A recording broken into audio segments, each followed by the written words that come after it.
Hi guys, welcome to another beer review. Today is the last of the Rhaner beers that Stephanie and Alois sent to me. It won't be the last beer that I'll be covering on the channel because I'm going to try and get hold of all of their range or as many beers as possible, because every beer that I've had so far I've really enjoyed. Some I've enjoyed a lot more than others, but yeah, there's not been one bad beer. Today's beer is another Weißbier, and apologies if you can hear the microwave in the background. We're just currently making potato gratin to go with some steak, so yeah, jobs are good. The beer is a Traditions-Weißbier, and this is clocking in at 5.2%. Now, I'm expecting this because going off the fact that the Rhanerbräu is such an old and established and traditional brewery, I'm guessing that this recipe is one that has been passed down from owner to owner, or it harkens back to the humble beginnings of the brewery. But yeah, I already had one of the bottles because they sent two of this one, and even though it's a basic Weißbier, I really enjoyed it. I'm not going to play off these videos when I've tried the beer and like be all surprised with what I find, but yeah, I wanted to get a beer review done of this one. So before I get into it and get it opened and poured, there is a look at the label. Really nice and simple, still has that air of traditionalism about it with the colour scheme. Nice label on the neck. On the back you've got a nice streamlined label, and I do like the fact that they've got imagery at the top of the labels that differ from beer to beer. This is a photo of someone loading an old van, and there of course is the Rhaner bottle cap. So without any further ado, let's get this beer poured. So, beer in a glass, and yeah, gave it a little bit too much head. That's a really hefty, fluffy, wobbly sort of head there. About like 5 fingers worth, with some really nice big bubbles and some really nice compact ones. But yeah, it looks really foamy, really wobbly, and yeah, off-white. But beer in a glass. Relatively cloudy, not as cloudy as I was expecting it to be, considering that's an unfiltered beer, but you could definitely tell. And yeah, some really nice carbonation throughout the glass. It's nicely rolling up the side, and then it seems like a hype of activity if I actually show it on camera at the top of the glass. But yeah, it's like a nice, hazy, deep golden colour, bordering on very pale orange, and yeah, it's a very nice looking beer indeed. I'll try and get as best of an aroma as I can, see if I can get through that big head.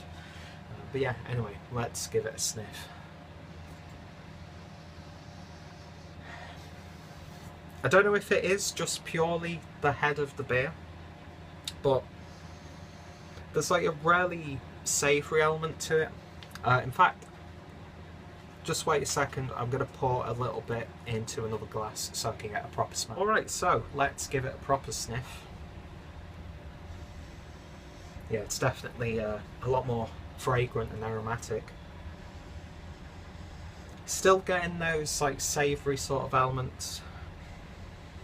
There's a real emphasis on like a wet sort of straw. Of course you're getting ever so slight bready sort of smells. Quite a, not a dominant, but it is a quite pronounced citrusy sort of smell right in the background. It is a predominantly like savoury sort of smelling beer. It smells pretty nice, not too eventful, but then again, I'm not the biggest fan of the Weißbier style. Let's get it tasted. Cheers. Still picking up those savoury sort of flavours. It's relatively grassy, it's a little bit wheaty. You're getting that straw sort of flavour in there as well. It's actually got quite a nice pepperiness to it, but not too much. It's not too sharp, not too bitter. The sort of sweet smells that I was picking up on the sniff I'm really not picking up in the flavour itself. But this is a very hearty brew, and I'm guessing if you're a fan of the like regular Weissbier style, then this is one that people would really enjoy. It's not a bad beer, it's really nicely put together, really nicely brewed. But I'm just not that big on regular, traditional sort of Weissbiers. It's just not a style that I gravitate to. But this is a really nice drinkable beer. Let's have a proper taste from the big glass.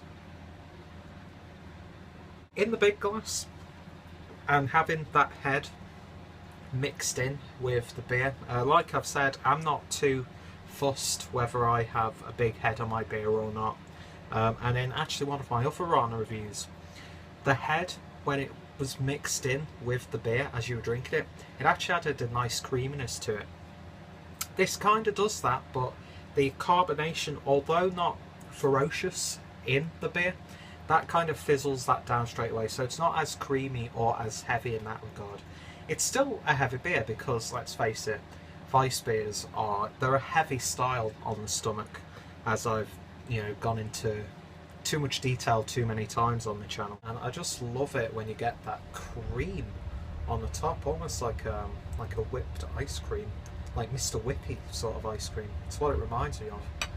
Now that the beer's all in the glass, it's got a lot more cloudy and it looks a lot more heavy. So let's see if the flavour's changed at all.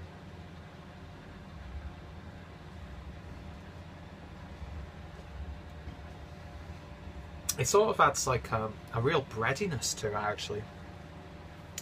I'm not necessarily like a white bread, but it's not exactly like a full wheat sort of bread. It's almost like if you had 50-50.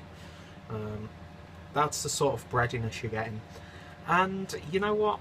It might not be my favourite of the Rhaner beers. In fact, this is probably, out of all the Rhaner beers, this is the one I've enjoyed the least. It's still a very high quality beer. And if you're into your Weissbiers, then I could definitely see you guys really enjoying this one. It just oozes of quality, and that's what I really like. Not only about the Rhaner brewery, but German, the art of German brewing in general, is because they've got like stuff like the Reinheitsgebot. They actually put care and attention into their beer making. They regulate it, and they're really quite strict with it. It is an art form, and you can tell that with 99% of the beers that you try. Sure, there are some really like cheap, lower end beers, even here in Germany, that are really not that nice. But even if it's a beer that you don't like, you still pick up that quality in there. And yeah, that's been throughout the Rhaner beers. But it's not my favourite, so I'm going to give this, put my bias aside, I'm going to give this a 6 out of 10. It's way above average, but it's just not for me. But yeah, it's a 6 out of 10. I'm going to actually 6.5 out of 10. Let's be fair. So yeah, that was the Traditions-Weißbier from Rhaner, coming in at 5.2%.